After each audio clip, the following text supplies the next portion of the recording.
샬롬. 서로 인사 나누시고요.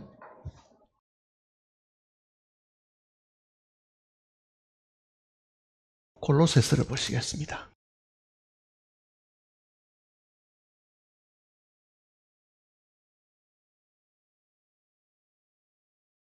골로새서 3장입니다.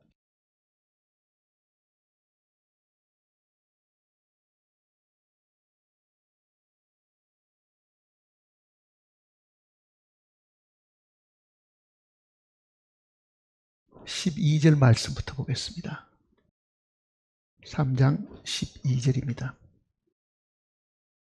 그러므로 너희는 하나님이 택하사 거룩하고 사랑받는 자처럼 긍휼과 자비와 겸손과 온유와 오래 참음을 옷 입고, 누가 누구에게 불만이 있거든 서로 용납하여 피차 용서하되 주께서 너희를 용서하신 것 같이 너희도 그리하고, 이 모든 것 위에 사랑을 더하라. 이는 온전하게 매는 띠니라.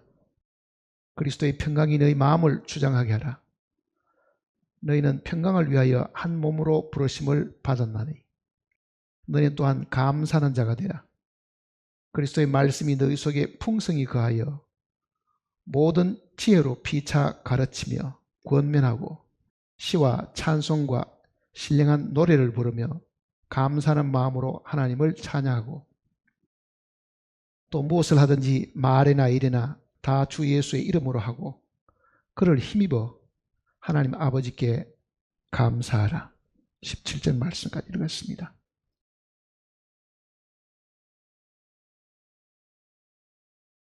말씀을 상고하기 전에 유튜브에 나와 있는 것 중에 약간 쇼킹을 하다 그럴까, 식구들이 한번 봤으면 하는 내용이 있어서 한번 틀어보라고 제가 지금 준비를 시켜놨습니다.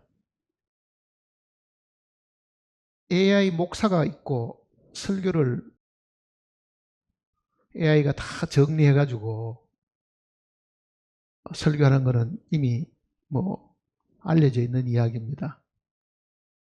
근데 기도하는 것도요, AI에게 부탁해가지고 기도를 청산유수로 잘 이렇게 기도를 하도록끔 그렇게 하는 모양이에요.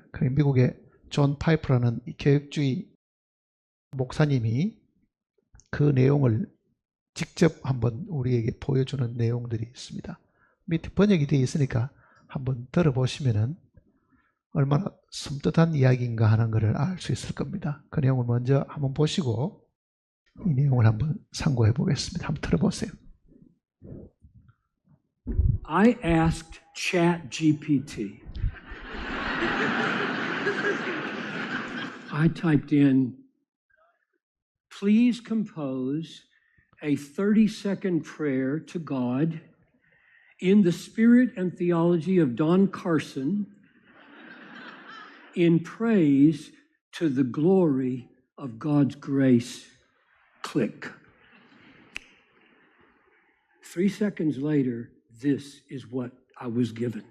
Gracious Father, we bow before you, the sovereign Lord of history and redemption. From eternity past, you purposed to lavish grace upon undeserving sinners through the blood of your beloved Son. We praise you for the glory of your mercy, unearned, unmeasured, made manifest in Christ crucified and risen. May our lives, redeemed and sanctified by your Spirit, be vessels of praise to the riches of your grace. To you be glory forever and ever. Amen. That's a machine. I'm asking, is that praise? No! This people, these machines, honor me with their lips and their bites. And their heart is far from me. So let's clarify the purpose of the universe. Why were you made? Words? Computers do words better than you. Seriously, better than me. Computers do words. They don't feel anything. Therefore, the universe is created to have people who feel. This is amazing. Think of it. The universe exists to have people in God's image who feel the worth of grace, who feel the glory of grace, who feel the beauty of grace, who feel the wonder of grace.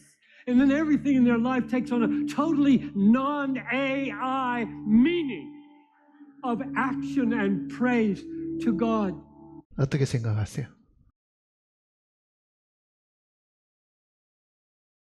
우리가 기도하는 부분에 대한 것들을 경고하는 메시지 같기도 한데요. 대부분 이제 이 기도를 두려워하잖아요. 대중 앞에 서서 기도하면은 말이 나오지를 않고 평소에 하던 기도도 잘 안 되고 하니까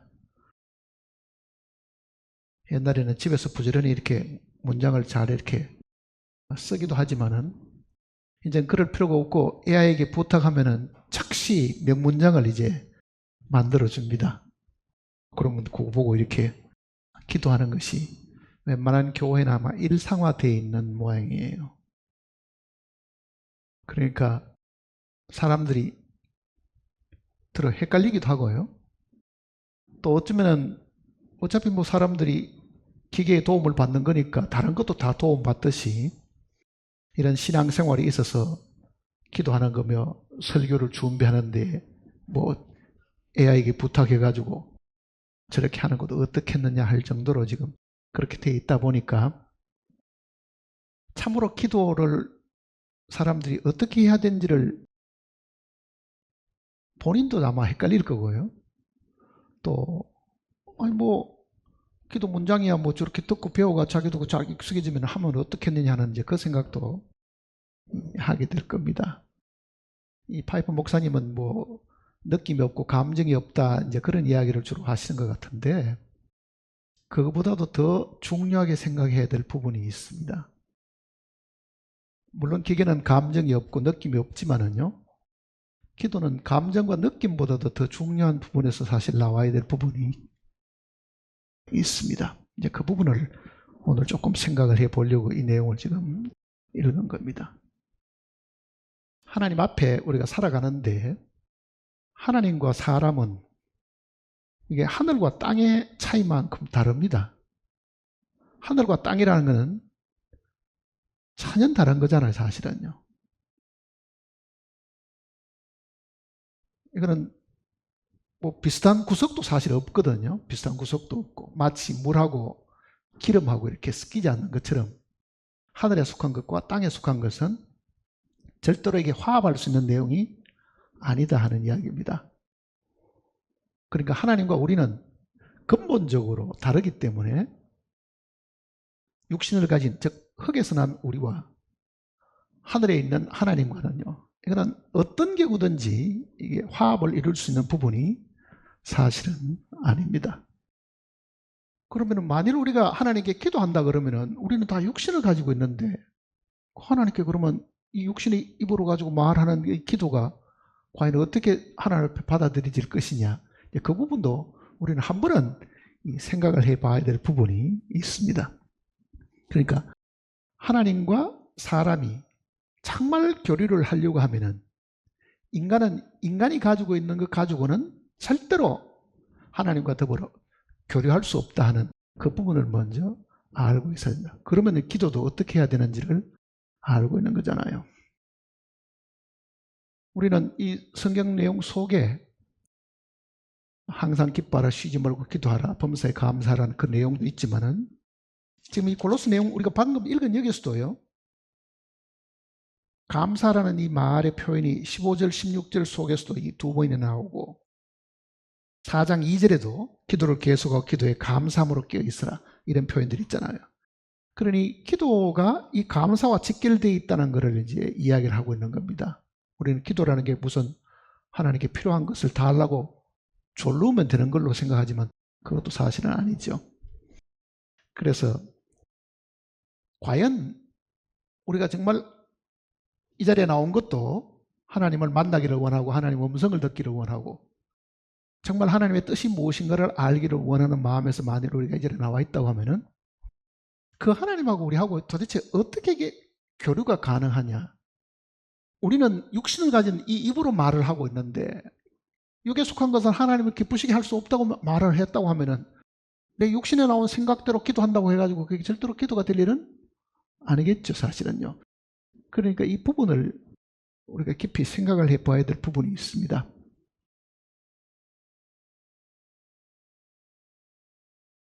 사마리아 여인을 주님이 만나셔가지고 하신 그 내용 속에는요, 사마리아 여인이 우리 조상들은 예배할 곳이 이 산이라고 하는데, 그리심산이라는 그 산에서 이제 예배를 드렸으니까요.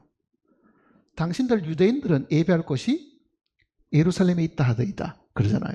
왜? 성전 중심에 하나님을 섬기는 유대인과 이방인과 섞여 사는 이 사마리아인들은 개 취급을 하고 서로 상종을 안 하니까, 그래도 듣고 배운 것은 하나님에 대한 두려움이 있으니까 그리심산에다 산당을 만들어 가지고 거기서 이제 하나님께 예배를 드렸으니까요. 이 사마리아 여인 생각은 위치만 다르지, 예루살렘과 사마리아는 위치만 다르지 하나님께 예배 드리는 건 다 똑같은 게 아니냐, 이런 식으로 이제 사실은 예수님께 물어본 겁니다. 근데 예수님은 너 사마리아에서 드리는 그 예배는 성전이 아니니까 몽땅 다 예루살렘 와서 예배를 드려야 된다, 이렇게 말씀하실 것 같은데 그 이야기를 안 하시잖아요. 왜? 솔로몬 성전이나 이거는 하나님이 위치까지 선정해서 다 짓도록 하시는데, 분명히 주님의 답변은 예루살렘에서도 말고 사마리아도 말고 양쪽 다를 부정해버린 거잖아요. 양쪽 다를. 그리고 주님이 제시하는 하나님은 영이시, 예배하는 자가 신령과 진정으로 예배하라. 그게 과거 번역이고 지금은 영과 진리로 예배를 드려야 된다. 그 분명한 내용을 이제 말씀해 주신 거예요. 하나님은 영이시기 때문에 그 얘기죠. 이거를 우리가 항상 머릿속에 생각해야 됩니다. 하나님은 영이시기 때문에. 영이시다. 이 땅에 있는 모든 인간들은 다 육이잖아요. 육이거든.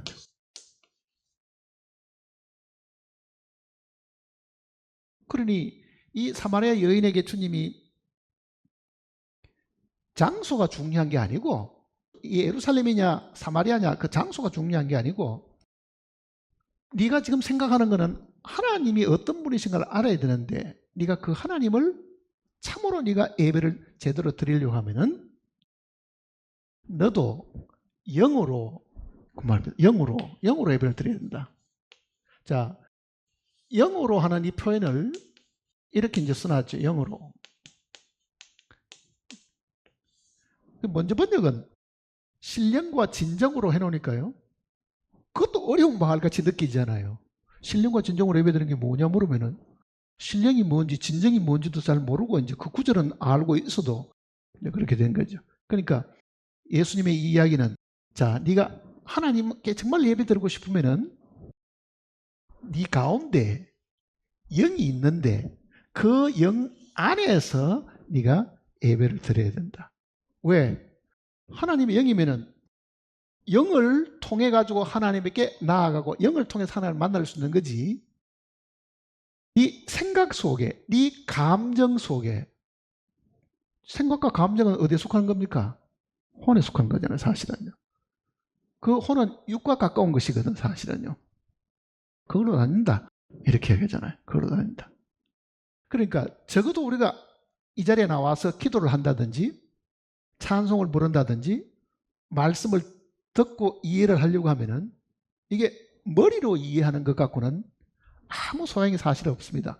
물론 듣고 판단해가지고 이해는 할 수 있겠지만 실제 그 말씀이 우리 속에 있어야 할 부분은 우리의 영이지 우리의 생각이나 감정에 머무르는 것이 아닙니다. 이 파이프 목사님은 기계가 무슨 감정이 있고 느낌이 없다고 이야기하지만요, 그보다 더 중요한 것은 이게 영이 있다는 그거를 항상 생각을 해야 됩니다. 근데 대부분의 구원받지 않은 사람의 영은 죽어있는 상황 속에 있잖아요. 그러니 죽은 사람은 하나님께 예배 드릴 수가 없죠. 그러면 살아있는 우리는 어떠냐? 영이 되살아나야 되는데 영으로 예배를 드리는 것을 사실은 사람들이 별로 강조도 하지도 않고 잘 몰라요, 사실은요. 영으로 예배 드린다는 말도. 그러니까 예배는, 기도도 하나님께 드리는 것이면은 영 안에서 기도를 해야 되겠죠. 말씀을 듣고 이해하는 것도 영으로 이해하고 알아들어야 되겠죠. 당연히 그럴 거 아니에요. 그러니까 성경이 강조하는 이 내용을 분명히 알고 있어야 합니다. 우리가 은혜 받았다 그러죠. 은혜를 어디 받아요? 사람들이 은혜 받는다는 그 개념이 대부분 설교 들을 때 무슨 눈물이 뚝뚝 나고 흐르고 뭐 충격을 받고 이런 것만 생각하지만 실제 그 은혜도 우리의 영에 임해야 됩니다. 하나님의 은혜는 왜? 하나님은 자신도 영이지만은요, 하나님께 속한 모든 것들이 다 영이라고요. 그러니까 은혜도 하나님께로부터 온 것은 우리의 영에 임해야 됩니다. 그거를 성경이 지금 자세하게 설명을 하고 있는 거예요. 그럼 몇 구절을 이제 한번 읽어보시고 그 다음 이야기를 지금 해볼게요. 디모데 후서를 보시면요,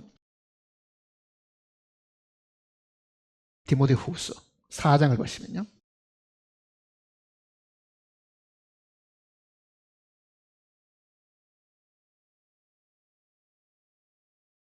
디모데후서 4장 22절입니다. 같이 읽어볼까요? 나는 주께서 내 심령에 함께 계시기를 바라노니 은혜가 너희와, 자, 주님이 머무는 곳은 심령이죠. 그러니까 우리말에 심령이라고 번역되어 있는 것은 영의 그 얘기입니다. 그러니까 하나님이 내 영에 함께 계시기를 바라노니, 영어 그대로 하면 그렇게 되거든요. 그러니까 우리말은 이 영이라는 그 단어를 심령으로 번역을 많이 해뒀습니다. 그러니까 심령이 가난한 자는, 이렇게 우리가 외우고 있잖아요. 그거는 영이 가난한 자는 그 말입니다. 영이 가난한 자는.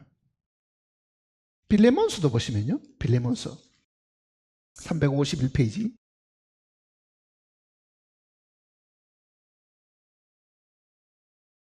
25절입니다. 빌레몬서, 우리 주 예수 그리스도의 은혜가 너희 심령과 함께 있을지어다. 여기도 심령과 함께 하는 것은 우리의 영과 함께, 즉 영의 그 말입니다. 그러니까 하나님이 영이시고 하나님께 속한 모든 것들, 하나님이 우리에게 주시려고 하는 모든 복들은 우리의 영에 임한다, 그 얘기잖아요. 그러면은 하나님이 영이시기 때문에 하나님이 우리에게 주시는 말씀도 뭐겠습니까? 영이겠죠. 사실은요, 영이겠죠. 영이 임하는 겁니다. 그러니까 내가 너에게 이런 말이 영이요 생명이다. 그러니까 하나님의 이 기록된 이 말씀도 하나님께로부터 온 것이기 때문에 그게 영이기 때문에 그 영은 우리의 영에 머물러야 이해가 되는 거지, 이게 혼에 머물거나 우리의 육에 머물면은 이거는 알아들을 수도 없고 이해할 수도 없다, 그 얘기입니다. 성경이 어렵죠, 사실은요. 이 지구상에 공부를 많이 한 사람들도요, 성경이 어렵다는 말은 다 하나같이 하는 거예요. 창세기 읽는 거에 출애굽까지는 쉽게 읽지만은요, 레위기 좀 갔다가는 이게 무슨 말인지 아예 이해가 안 되는 그런 부분들이거든요. 그러니 성경이 지식이 모자라서 어려운 게 아니고 구원받지 않은 사람은 그 영 자체가 죽어 있기 때문에요, 이해를 못하는 거예요, 사실은요. 그러니까 구원받은 사람은 그 다시 살은 그 영을 통해 가지고 이 말씀을 이해하고 받아들여야 되는데, 하나님께부터 오는 거는 이 말씀도 다 영이고 우리가 하나님께 기도해야 되는 부분도 영으로 기도를 해야 되고, 감사하는 이 모든 부분들도 다 영과 관련이 된 것이지 우리의 육신, 우리의 지혜, 지식과는 관련된 것이 아닙니다. 고린전서 2장을 보시면요. 고린전서 2장.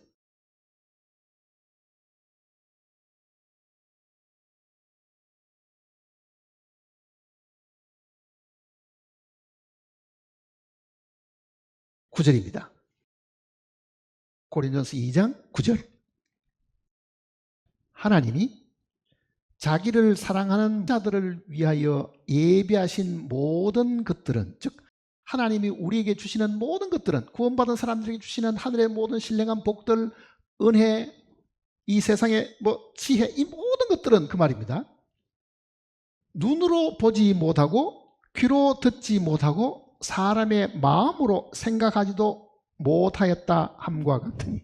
자, 하나님은 영이시기 때문에 하나님이 우리에게 주신 것은 그게 말씀이든지 그게 은혜든지 그게 무슨 복이든지 다 영적인 것이고 하늘에 속한 것이기 때문에 육신의 귀와 육신의 눈으로 그거를 받고 이해할 수가 없도록 하신 것이다. 그러니 어떤 사람이 갑자기 무슨 성경을 이해하게 됐다든지 하는 그 말은요, 있을 수 없는 이야기입니다. 그 다음 구절 보세요. 10절 보세요. 오직 하나님이 성령으로 이것을 우리에게 보이셨으니 성령은 모든 것 하나님의 깊은 것까지 통달하시느니라. 사람의 일을 사람 속에 있는 영 외에 누가 알리요? 이와 같이 하나님의 일도 하나님의 영 외에는 아무도 알지 못하느니라. 우리가 세상의 영을 받지 아니하고 오직 하나님께로부터 온 영을 받았으니 이는 우리로 하여금 하나님께서 우리에게 은혜로 주신 것들을 알게 하렵니다. 그러니까 은혜를 깨닫는 것도 하나님이 우리에게 주신 거듭난 영을 통해서, 우리의 영을 통해서 이걸 알게 하신 것이지, 머리 좋기 때문에, 세상에 지식이 많기 때문에, 입담이 좋기 때문에 아는 것들도 아니다. 왜? 하늘에 속한 모든 것은 다 하나님이 영이신 것처럼 다 영적인 것이잖아요. 영에 속한 것이죠. 그러니까 그 영에 속하신 하나님과 그 나라는 우리가 육으로 이해할 수 있는 것이 아니고, 육이 아무리 똑똑하고 지혜롭다 육으로 이해할 수 있는 것이 아니고 영으로 이해하는 건데, 불행히도 육신을 가진 우리는 날 때부터 영이 하나님과 관계가 끊어진 상황 속에, 단절된 상황 속에 있는 거죠. 그러니 그게 다시 회복돼 가지고 우리의 거듭난 영이 우리 속에 주어지게 되면 하나님이 말씀하시려고 하는 것은 그 거듭난 영을 통해 가지고 하나님이 말씀하시고 그 거듭난 영에게 은혜를 주시고 그 거듭난 영에게 말씀을 깨닫도록 해 주시는 것이다. 그 얘기입니다. 말을 바꾸면요, 이 성경도 분명히 내가 너희에게 이런 말이 영이요 했으니까요, 이게 만일 영이라고 하면은 아예 육신만 있는 사람은, 즉 거듭나지 않는 사람은요, 성경 읽어봐야 별 효과도 얻을 수가 없습니다. 그건 사실은요.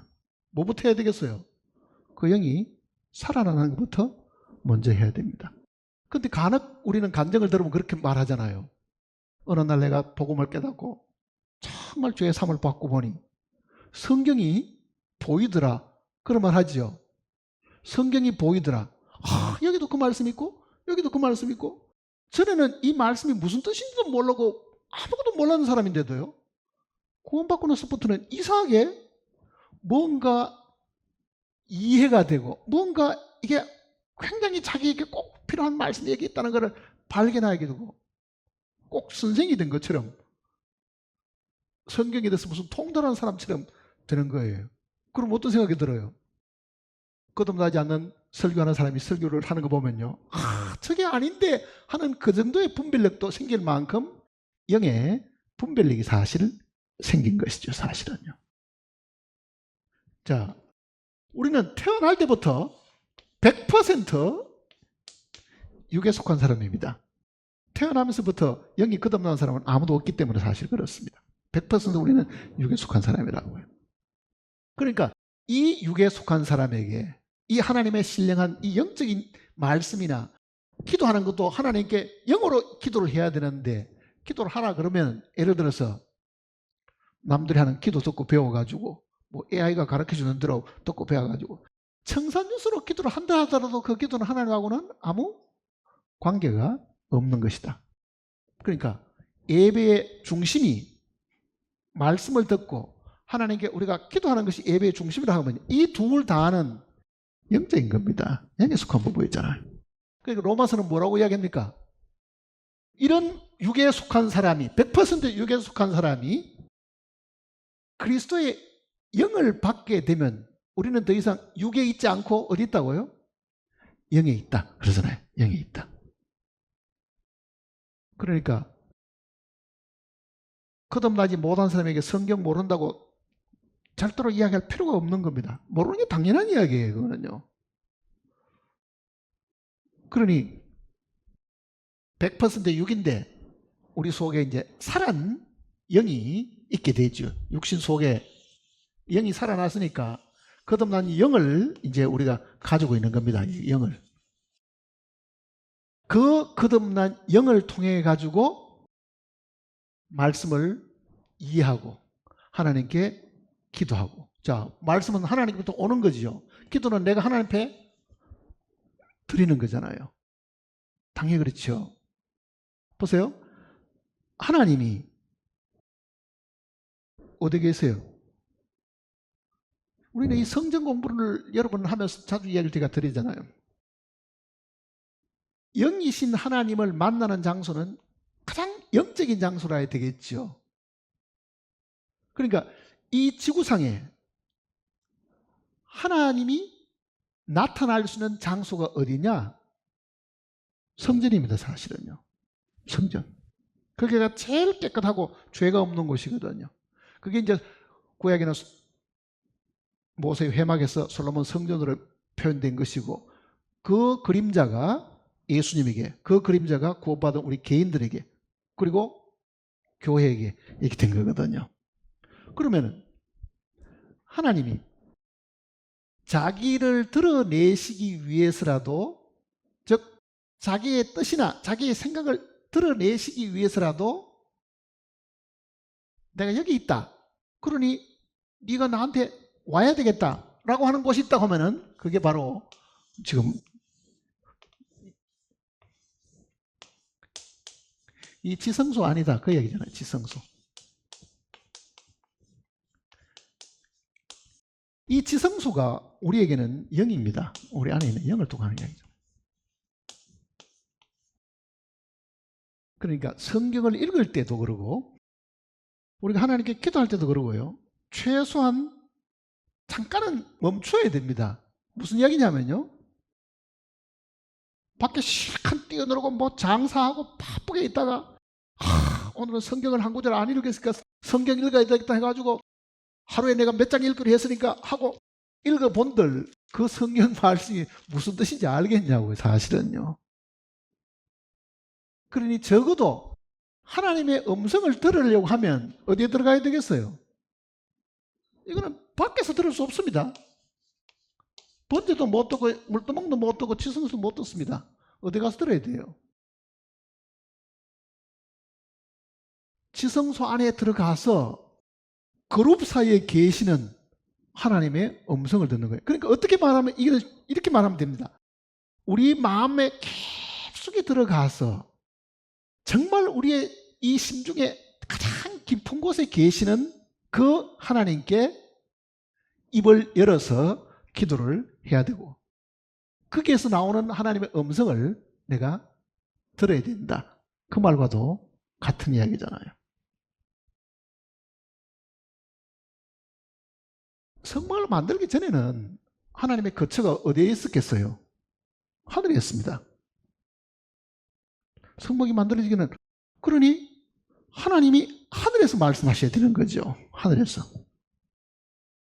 그러다가 이제 이스라엘 민족을 택하시고 하나님이 말씀하시는 그 위치가 내려옵니다. 그게 산으로 내려온 거잖아요. 그러니까 모세가 하나님을 만나기 위해서 어디로 올라가야 돼요? 산으로 올라가죠. 그러니까 가장 높은 곳에 계시던 하나님이 땅에서 그래도 제일 높은 산으로 내려오셨고, 그리고 더 내려오신 것이 상기석에 만드는 회막에 내려오신 거거든요. 그러니까 창세기는 대부분 하나님이 말씀하시는 곳이 하늘이고, 출애굽기 와서는 시내 산에서 말씀하시고, 그 회막이 만들어지기는 하나님이 회막에서 모세를 부르시고 이렇게 말씀하시잖아요. 그러니 하나님이 말씀하시는 곳에 가서 말씀을 들어야 되지, 모세가 아무 곳에 하나님 나 지금 광야에 지금 양치고 있으니까 나한테 말씀하십시오 이렇게 할 수는 없는 거죠. 그러니까 하늘에 있다, 산에 있다는 그 말은 뭐겠어요? 하나님의 거처는 사람의 거처와는 다르다는 이야기잖아요. 사람과 같이 있을 수가 없으니까, 이 불결하고 더러운 죄인들하고 같이 있을 수 없으니까 적어도 높은 곳에 계시는 분이고, 그 높은 곳에 계시는 분이 가장 거룩한 장소를 만들도록 한 것이 회막이고 성전이잖아요. 그러니까 하나님은 바로 이 지성소에 계시는 분이시다, 그 얘기잖아요. 지성소에 계시는 분이다. 그러니까 누구든지 하나님의 음성을 듣고 싶으면요, 이 안으로 들어가야 됩니다.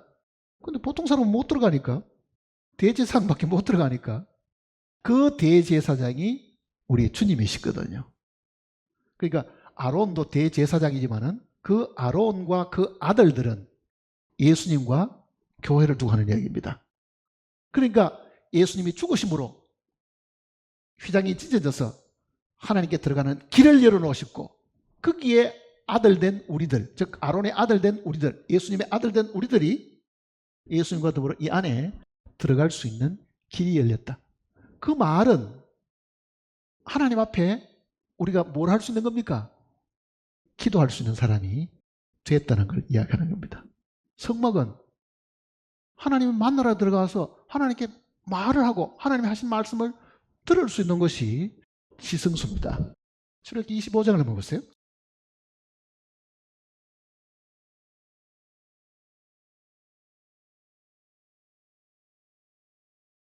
출애굽기 25장.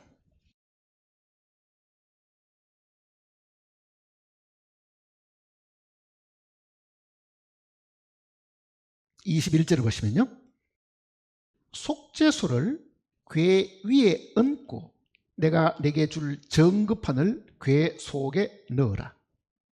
거기서 내가 너와 만나고 속죄소 위 곧 정극의 위에 있는 두 그룹 사이에서 내가 이스라엘 자손을 위하여 내게 명령할 모든 일을 내게 이르리라. 하늘에서 말씀하시고 시내산 위에서 말씀하시던 분이 말씀하시는 위치를 바꾸신 거잖아요, 사실은요. 내가 이제는 이 속죄소 위에서 그룹이 양쪽에 새겨져 있는 거기서 내가 말하겠다, 그렇게 얘기하신 거죠. 내가 그룹 사이에서 내가 있으니까. 그러니까 그룹 사이에 계시는 하나님이잖아요. 그룹 사이에 계시는 하나님. 자, 그러면은 우리가 지금 한번 생각해 보세요. 이 그림자적인 이 모세의 회막이나 솔로몬 성전 같은 것이 오늘 우리의 모형이거든, 사실은요. 우리가 뭡니까? 하나님의 성전이잖아요, 사실은. 너희 몸이 하나님의 성전인 것과 그렇게 표현하잖아요. 자, 그러면은 적어도 내가 만일 기도하려고 하면은 막 뛰어다니고 장사하고 하던 그 거친 숨을 쉬면서 아이고 하나님 어쩌고 하면은 어디쯤 있겠어요? 밖에서 있는 겁니다. 그렇게 기도해가 될 일이 사실은 아니죠, 사실은. 그러니까 예수님께서 기도하려고 하거든, 네 골방에 들어가 그러잖아요. 골방에 들어가.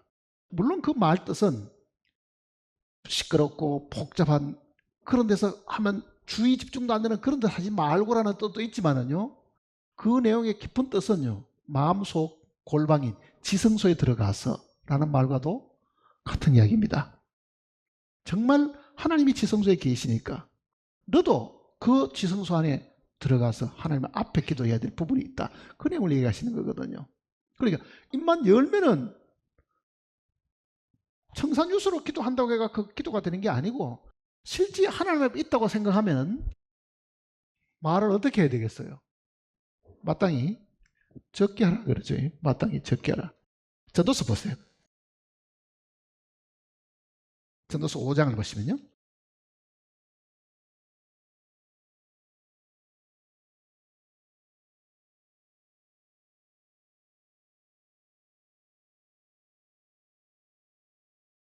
(1절입니다)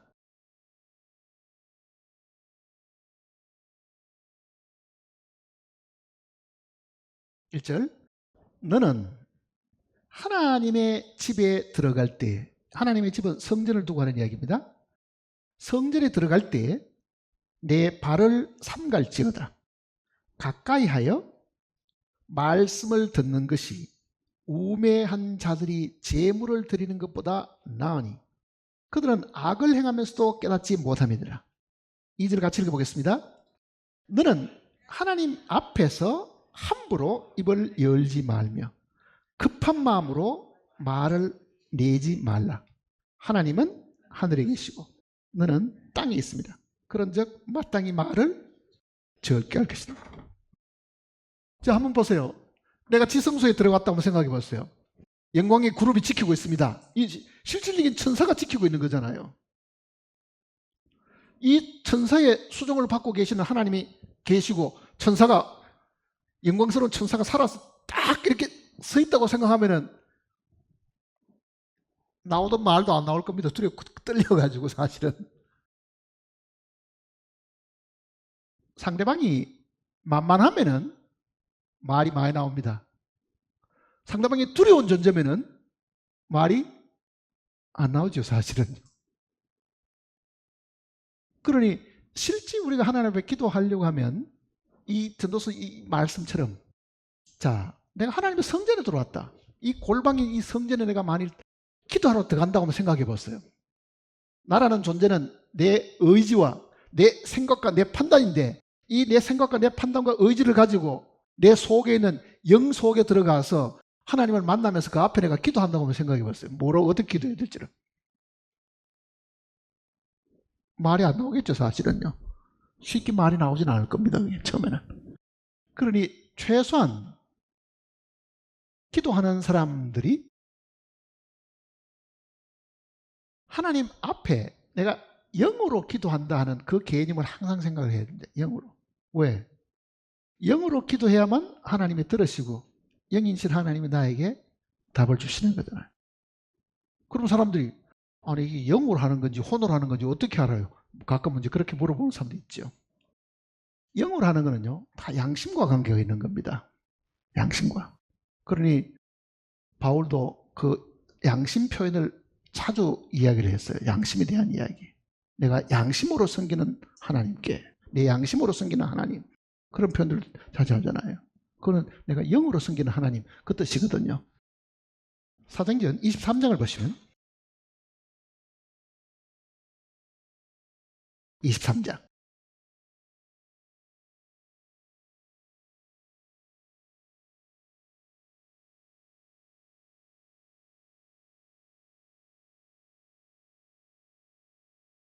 1절입니다.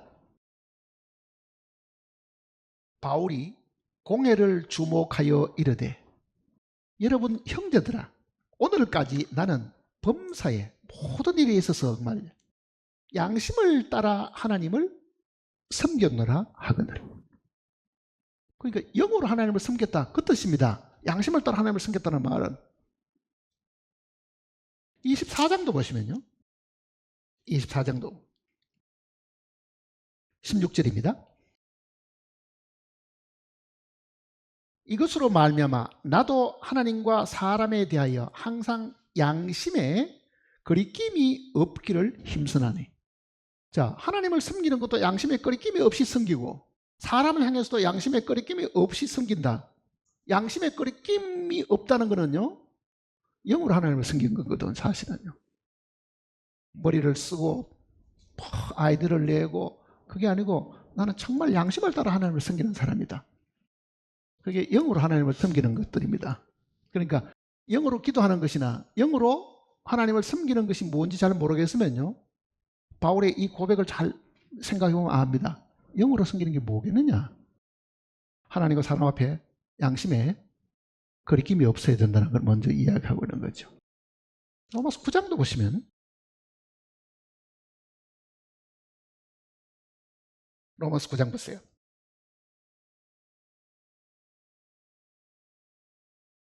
1절입니다. 로마서 9장 1절. 내가 그리스도 안에서 참말을 하고 거짓말을 아니하노라.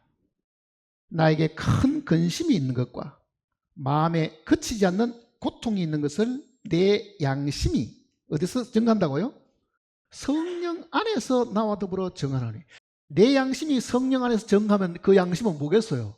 내 영이 그 말입니다. 내 영이 성령 안에서.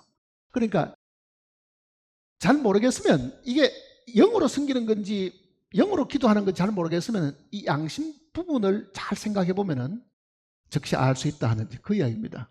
양심 부분. 왜 그런가 보세요. 이 지성소 안에 괴가 있죠. 괴가. 그러니까 이거는 괴, 법을 담는 괴니까 이 안에는 법이 들어있지. 법이. 돌판이 이렇게 들어있을 거 아니에요. 그리고 이 위에 있는 뚜껑이 속죄소거든요. 요거는 이제 법궤고, 법을 담아놓은 괴니까 법궤고, 법궤의 뚜껑에 해당하는 것이 그룹들이 날개를 이렇게 펴서 마주보고 있고, 뚜껑이 이렇게 있는 겁니다. 그러니까 요게 이제 속죄소잖아요.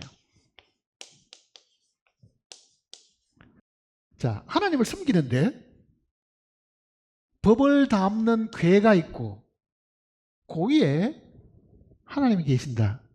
이게 뭐를 설명하는 것 같아요, 사실은. 이 법이 우리의 양심과도 같은 겁니다, 사실은. 양심. 그러니까 양심의 위치가 어디냐? 지성소 안에 있는 거거든, 사실은요. 영은 지성소에 있는 존재하는 것이고, 그러니까 법이 살인하지 말라, 간음하지 말라는 걸 이야기하듯이 내 양심도 뭘 이야기합니까? 죄에 대한 꺼리낌이 있고 하나님이 이 양심을 통해 가지고 죄를 지적하잖아요. 그러니 그 양심이 지적하거든요. 너 나쁜 놈이야. 너 거짓말했어. 너 오늘도 화를 냈어. 라고 송사를 하기 시작하면 그게 마치 율법이 나에게 지적하는 것과 같지요. 그러면은 그 송사가 해결되는 게 어디냐? 요 위에 뿌려진 보혈이잖아, 사실은요. 너 도둑놈이야. 너 어제도 거짓말하고 오늘도 뭐 나쁜 짓 했잖아. 그러면은 내가 하나님, 내가 이렇게 잘못했는데 내가 믿은 주 예수 그리스도와 그 보혈이 위에 있으니 나는 이 보혈을 의지하여 하나님께 나온 사람입니다. 그러니까 지성소 안에는 양심 같은 법궤가 있고 그 이야기입니다. 쉽게 말하면은. 그러니까 바울이 하는 말은 내가 하나님과 사람 앞에서 양심에 꺼리낌이 없이 하나님을 섬긴다는 말은 이 내용을 두고 하는 이야기라고요. 그러니까 양심은 다 묻어놓고 이런 자리에 와서 그저 양심에 송사가 있고 꺼리낌이 있고 남에게 잘못해서 양심이 계속 안에서 뭐를 송사하고 있는데도 그걸 싹 다 덮어놓고 찬송 큰 소리로 부르고 그것도 뭐 사부로 열심히 부르고 들어오기 전까지는 뭐 서로 인상 찌푸리고 서로 뭐 이렇게 좋지 않는 말 주고 받다가도요 찬송 시작한 것 같은 무슨 호랑제 찬송 부르고 기도할 때 뭐 유창하게 기도하고 말씀 들을 때 아멘 하고 한다고 해가지고 그게 하나님께 예배가 되겠느냐 그 얘기잖아요. 화내고 거짓말하는 거 다 육신에서 나온 거잖아요. 그대로 하나님께 예배 드릴 수가 사실은 없지요. 사실은요 없잖아요. 그러니까 마음속에 내가 하나님 앞에 영으로 기도하고 영으로 찬송을 부르고 영으로 하나님의 은혜를 받아들인다는 이 말이 잘 이해가 안 되거든요. 양심으로 이렇게 바꾸어도 그건 틀리지 않는다는 걸 성경이 이야기하고 있는 겁니다. 양심으로. 그러니까 양심에 끄리낌이 있으면 아무리 좋은 말이라도 그거는 하나님께 상달될 리가 없고 그 얘기잖아요. 그러니까 이 자리에 앉아 계시면서 돈 떼먹은 거 양심이 수시로 이야기하고 누구하고 싸워가지고 화해하지 않는 것도 그대로 계속 이야기하고 있고 그 양심이 계속 나를 짓누르고 늘 송사하고 있는데도 그걸 내가 무시하고 이 예배당에 앉아가지고 예배 의식 속에 참석한다고 해가지고 그게 하나님께 예배가 되겠느냐? 그 얘기잖아요. 절대로 안 되죠. 그건 사실은. 절대로 안 되는 거죠. 말씀 이해하는 것도 마찬가지입니다. 성경이 이해가 안 된다는 이야기를 수없이 듣잖아요. 사실은. 그게 어렵고 사실은 뭐 성경을 많이 읽어보지도 않으면 뭐 뒤에 그 말씀인지 잘 모르지만 그게 막히는 이유도 양심에 끄리낌이 있으면 절대로 성경 이해할 수가 없습니다. 절대로 이해를 못하는 거예요. 그러니까 영적인 것이라는 것은 지성소 안에 행해지는 모든 것이 되어야 되는데 그렇잖아요.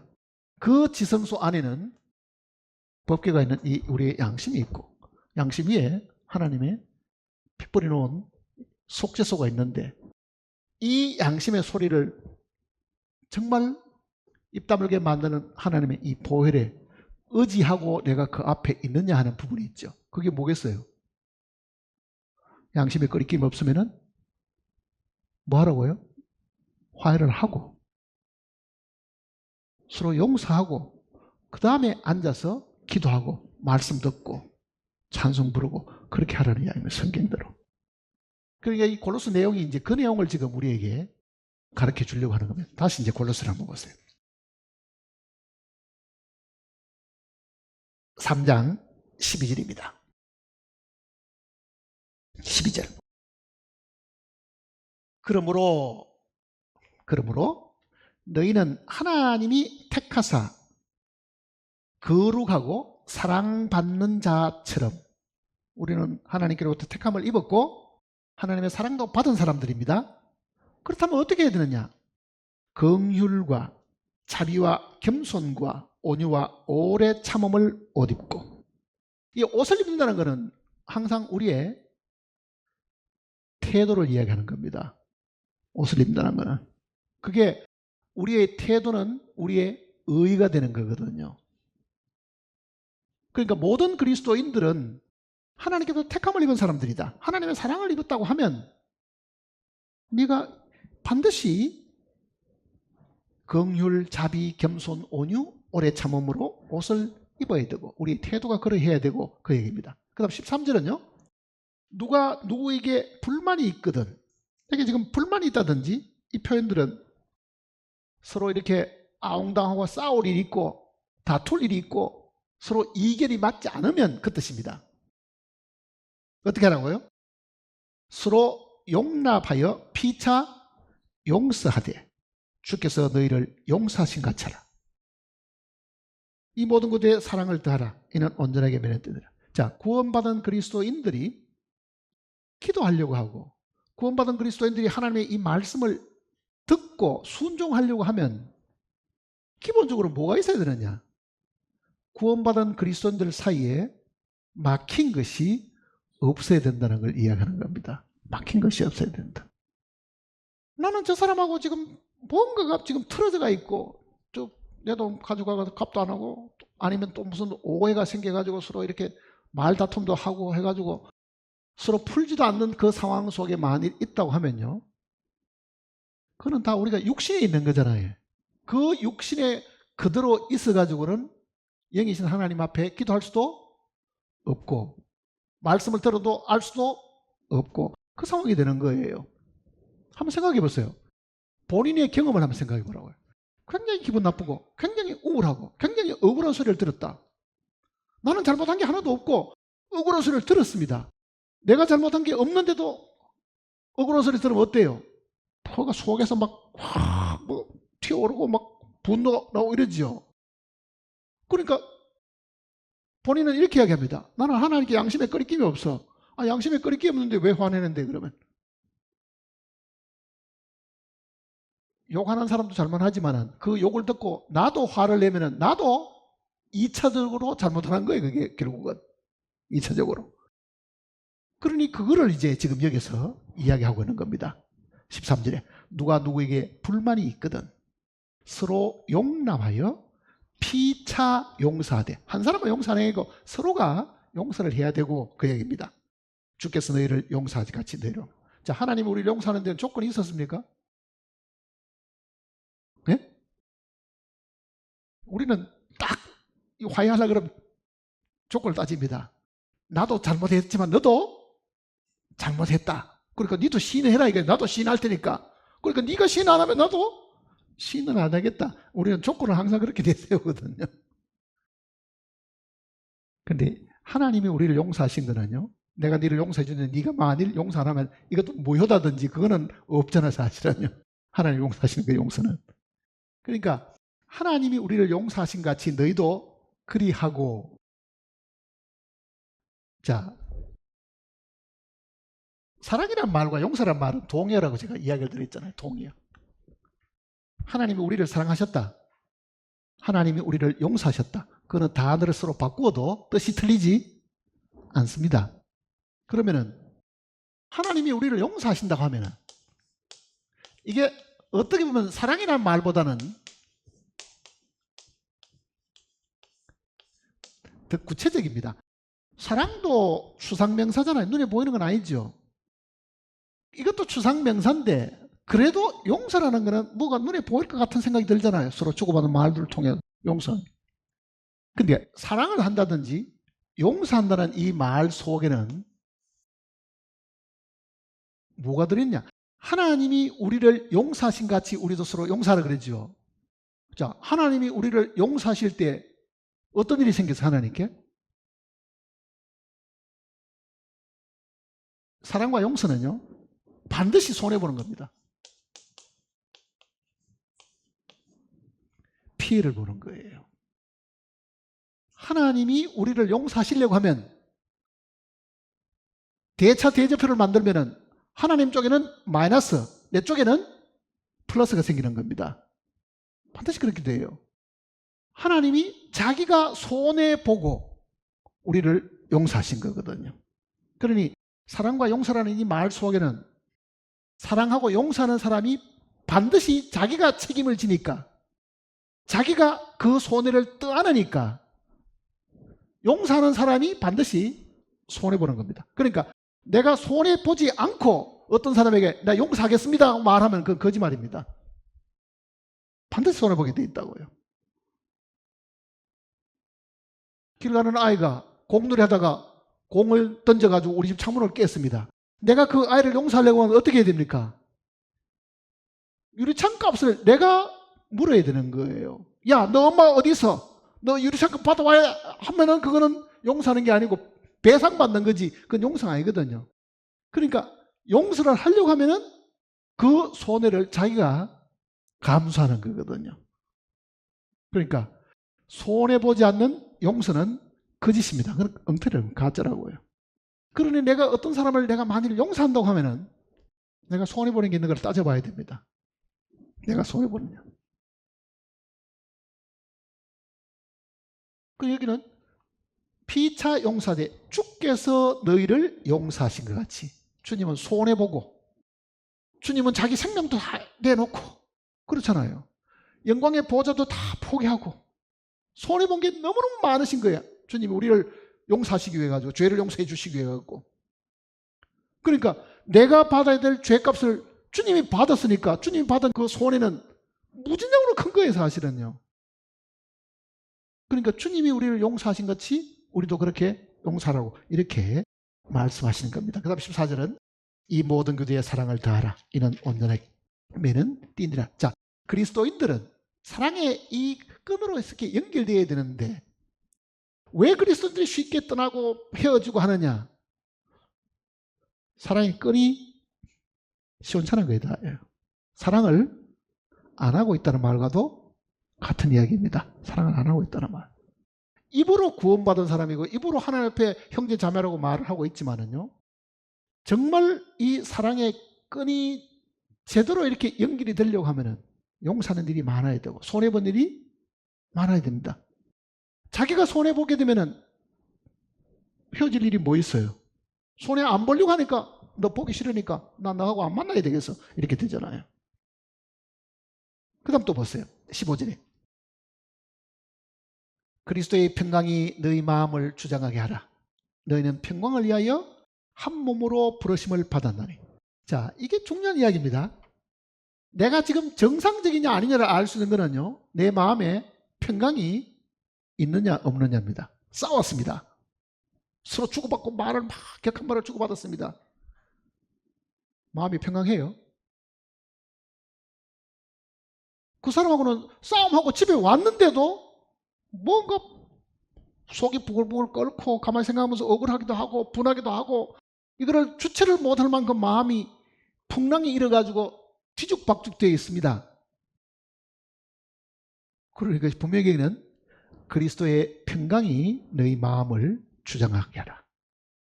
그러니 그 평강을 잃어버린 그 상황에 이르게 되면 내가 지금 잘못되었다는 것을 즉시 깨달아야 되는데 평강을 잃어버렸다.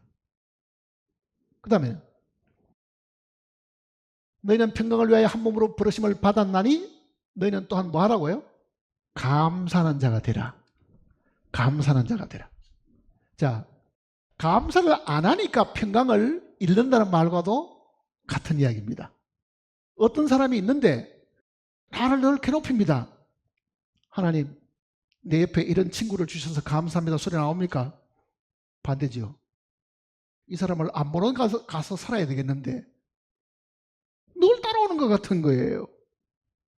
근데 실제 이 우리 주변에 사람을 이렇게 갖다 놓은 거는요, 하나님이 안배해 놓으신 겁니다. 내가 그 사람을 내 옆에 갖다 놓을 수가 없는 거예요. 내가 월급 주고 내 밑에 어디 불 있는 사람이 아니고는 그 불가능하잖아요. 내 이웃에 가까이 와 사는 사람, 야 우리 집 근처에 이사 오지 마. 그걸 내가 할 수는 없는 거라고요. 그러니 한 모임 안에, 한 무리 안에 들어와 있는 사람 중에 정말 마음에 안 드는 사람들이 더 많죠. 마음에 드는 사람보다는. 그럼 뭐라고 말합니까? 아무개하는 교제가 잘 되는데 아무개하는 교제가 안 되고 뭐 그런 말을 우차하잖아요, 사실은요. 그러니 우리는 자기가 좋은 사람, 자기가 대화되는 사람하고 붙들고만 이야기하려고 하지, 대화가 안 되는 사람하고는 입도 뻥끗 안 하고 말도 안 섞으려고 사실 애를 쓰죠. 그런데 만일 나하고 성격이 안 맞고 정말 사사건건 부딪히는 사람이 하나님이 내 앞에 주셨다고 하면은 왜 그 사람이 내 옆에 있어야 되겠어요? 하나님이 나를 다루시려고 주신 겁니다. 사실은요. 나를 다루시려고.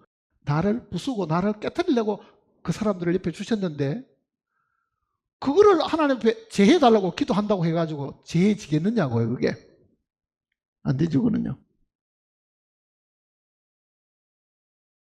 그러니 마음속에 우리는 평강을 잊어버립니다.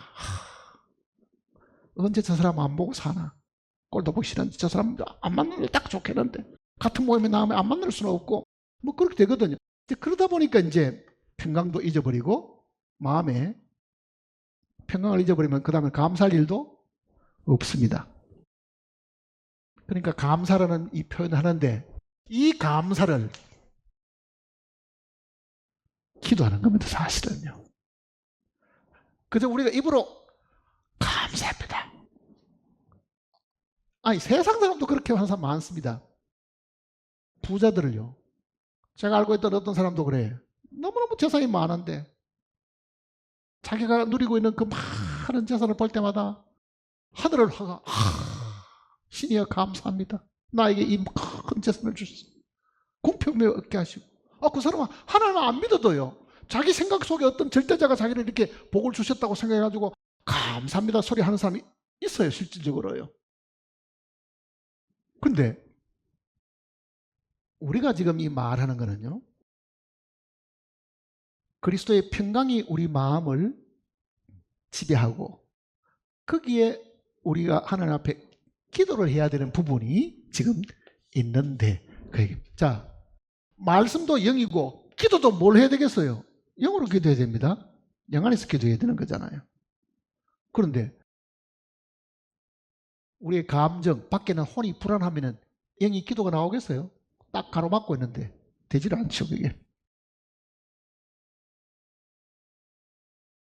그러니까 하나님 앞에 기도하는 사람들이 자주 머리를 숙이고, 하나님, 내가 기도하려고 하는데 내 마음에 가로막고 있는 불쾌한 감정, 미운 감정, 이것이 내 기도를 방해하니 이거를 제거해 주십시오.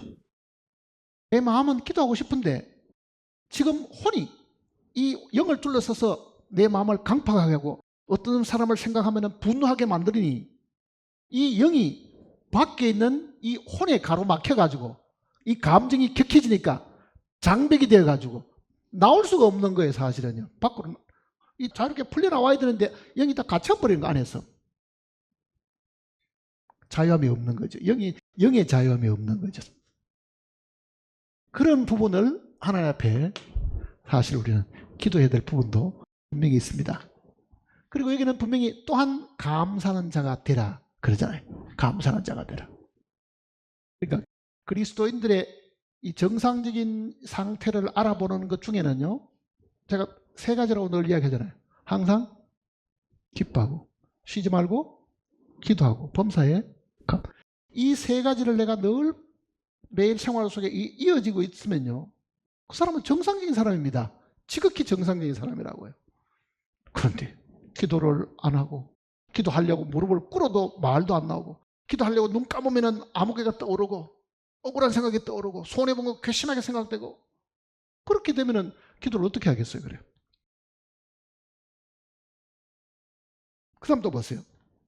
또 부탁하는 이야기 있습니다. 기도하는 것뿐만 아니고 그리스도의 말씀이 너희 속에 풍성히 거하여. 자, 감사는 기도도 해야 되겠지만은 하나님께서 나에게 하시는 말씀이 내 안에 풍성해야 된다. 그 얘기입니다. 이것도 영이라고 제가 이야기 드리잖아요. 이 영이, 하나님께로부터는 이 말씀의 영이 내 영 속에 가득 찼어. 그 얘기입니다. 내 영 속에 가득 찼어. 말씀을 기억하고 있는 것이 있어야 된다는 이야기입니다. 구원받은 그리스도인들이 하나 착각하고 있는 거는요, 구원받은 그날로 내가 모든 것이 다 됐다고 생각하는 거죠. 다 됐습니까? 시작일 뿐인데도 구원받은 그걸로 이제는 내가 지옥 안 가고 하나님 앞에 갈 수 있다고 하는 그 담대함 때문에 다 놓치고 사는 거예요. 다 놓치고. 매일매일 말씀을 묵상하고 하나님께 받는 말씀도 있어야 되고 또 내 입에서 감사하는 마음도 있어야 되고 이게 지속적으로 사실 있어야 되는데도 우리는 한 번에 그 구원이 영원한 구원처럼 생각해가지고 그 다음부터는 마음대로 살고 기도도 하지 않고 말씀도 묵상하지 않고도 그렇게 신앙생활할 수 있다고 잘못 이해하고 있기 때문에 문제가 사실 많은 겁니다. 그러니까 그리스도의 말씀이 너희 속에 풍성히 거하여 그러잖아요. 풍성히 거하여. 그 다음에는 모든 지혜로 피차 가르치며 권면하고 시와 찬송과 신령한 노래를 부르고 이거는 우리가 찬송 부르는 부분들이죠. 우리가 자주 찬송을 서로 택해서 부르고 가는 그런 부분들이죠. 그 다음 또 뭐 있어요?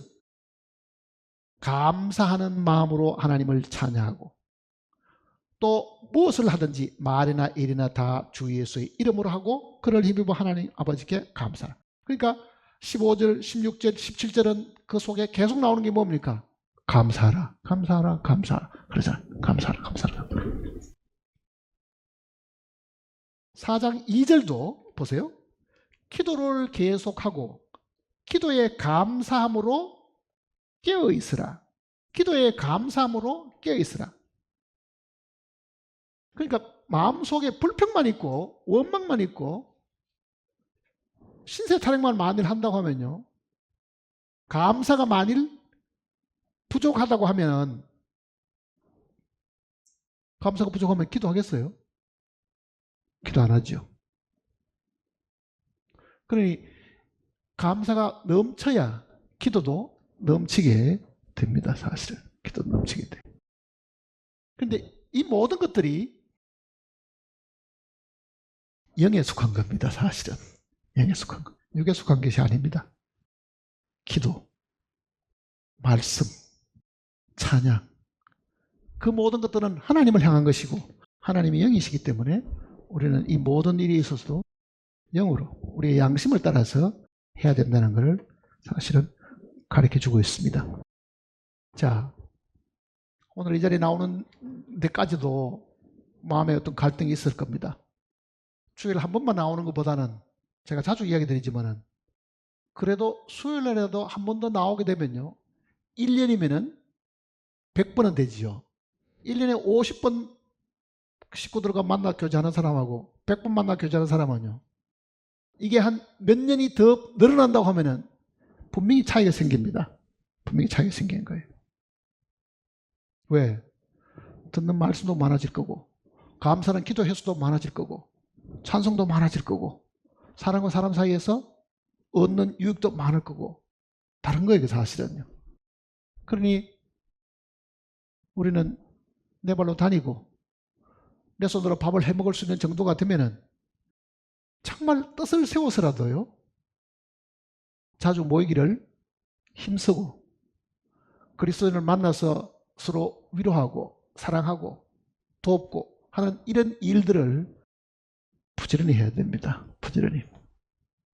어느 날 하나님께서 나를 치셔가지고 손발도 딱 묶어가 꼼짝도 못하고 병석에 가만히 누워가지고 숨은 쉬지만 죽은 사람같이 아무것도 못하는 지경에 이르렀을 그때 가가지고 아이고 내가 그래도 팔다리가 건강하면 내가 뭘 할 수 있으면 좋을 텐데 하나님 나에게 기회 주십시오. 그렇게 기도하면 소용없습니다. 소용없잖아요 그때. 그러니 기회 주실 때 기도 열심히 하고, 그렇잖아요. 말씀 열심히 공부하고 찬송 부지런히 부르고 성경대로 항상 기뻐하고 쉬지 말고 기도하고 범사에 감사는 그 삶이 하루가 아니고 이어져야 됩니다. 하루가 꾸준하게. 근데 그거를 방해하는 세력이 분명히 있습니다. 그게 예수님께서 우리에게 부탁한 거잖아요. 시험에 들지 말게 하옵시며, 그것도 우리가 기도해야 되고, 악에서 구하옵소서, 그 악한 자 마귀에서부터 그 손에 우리가 다시 종노를 하지 않도록 우리를 지켜주십시오 하는 것이 반드시 필요하죠. 그게 사람을 통해서 오는 거거든요. 마귀가 사람을 통해서 이용하잖아요. 그러니 우리는 사람을 만날 때도 그 사람 뒤에 악한 사람이든 선한 사람이든 마귀가 이용해가지고 우리를 넘어뜨리려고 하고 속이려고 하는 것이 많다는 것을 알고 있어야 되고, 그거를 주님 앞에 늘 기도해야 될 부분도 있습니다. 기도해야 될 부분도. 그러니까 신앙생활을 철두철미하게 면밀히 검토하고 잘 생각하고 하나님 앞에 내어놓고 물어보기도 하고 이렇게 하지 않고 대충대충 덜렁덜렁 하다가 보면은 많은 부분은 놓치는 부분들이 너무 많다는 걸 기억을 하셔야 됩니다. 주님이 오실 때 우리는 말로는 주님이 오실 때가 가까웠다고 말하고 구원 안 받은 사람을 걱정하지만은요, 그게 틀렸다는 이야기는 아닙니다. 구원 받은 사람도 주님 오실 때 준비해야 될 부분이 분명히 있습니다. 많이 맡은 자에게 내가 많이 달라고 할 것이고 그러잖아요. 주님이 우리에게 주신 그 은사와 이 땅에 살아있는 동안에 하나님께서 많은 기회와 물질적인 축복과 지식과 환경과 다 주셨는데도 그걸 못했으면, 많이 받았는데도 내가 그거를 제대로 하나님 앞에 제대로 활용하지 못했다 하면요, 그는 주님 앞에 가서도 내가 너에게 이렇게 많은 기회를 주고 베풀어 줬는데도 너 그거 갖고 뭐 했느냐, 이렇게 많이 맡은 자에게는 많이 달라고 주님이 요구하신다, 그 얘기죠. 많이 달라. 그 부분을 우리가 생각해서 매일매일 삶 속에 항상 기뻐하고 쉬지 말고 기도하고 범사에 감사하는 그 삶을 이어갈 수 있으면 좋겠습니다. 기도하십시다.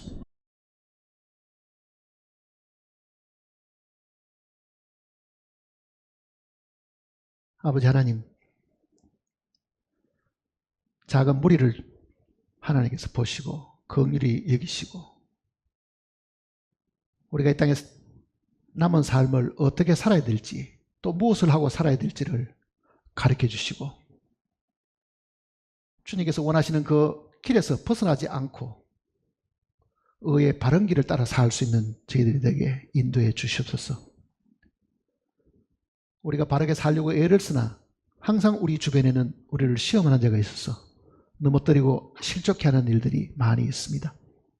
우리의 힘으로는 그 간악한 마귀의 세력을 이길 수가 없으니 십자가에서 저주하신 주님께서 다시 마귀를 저주하심으로 우리를 괴롭히고 우리를 속이지 못하도록 주님께서 특별히 지켜줄 것을 간구드립니다. 우리는 잘한다고 하는 일들조차도 마귀에게 속을 때가 많사오니 참으로 우리의 마음속에 주님의 영을 주시고 지혜를 주심으로 분별할 수 있게 하시고 속지 않도록 미혹되지 않도록 우리를 붙잡아 주시옵소서. 우리가 옳다고 하는 것이 반드시 옳은 것이 아니고 우리가 그렇다고 하는 것이 반드시 그런 것이 아닌 줄 압니다. 너무 자기 생각과 판단 속에 빠져 살지 않게 하시고 항상 주님의 생각과 주님의 판단을 따라 사는 저희들이 되게 도와주시옵소서. 머릿속에 심령들 마음을 주님이 다 아시옵니다. 그 마음에 간절히 간구하는 바가 무엇인지를 아시오매 주님께서 허락하시고 기뻐하도록 도와주시옵소서.